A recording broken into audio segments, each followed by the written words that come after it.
आज बनवायचं आहे ताजा पापलेट। खूप मोठे मोठे हे पापलेटचे तुकडे आहेत, हे बघा मोठे हे पापलेट आहेत।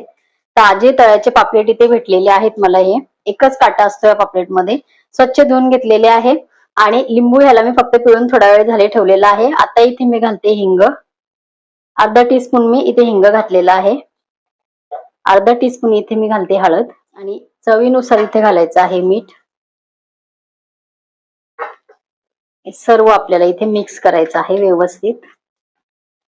लिंबू घालणं गरजेचं आहे, कारण मच्छीला लिंबू किंवा चिंचेचा तुम्ही गर असतो आपला तो काढून घेतला तरी सुद्धा चालतो, पण मच्छीला आंबट हे पाहिजेच। त्यामुळे मच्छीचा वास येत नाही आणि चवही छान लागते। त्यामुळे लिंबाचा वापर इथे आपल्याला करायचा आहे। तर आता हे आपण लिंबू, मीठ, हिंग आणि हळद ह्याच्यामध्ये आपण हे छान कोट करून घेतलेले आहे सर्व।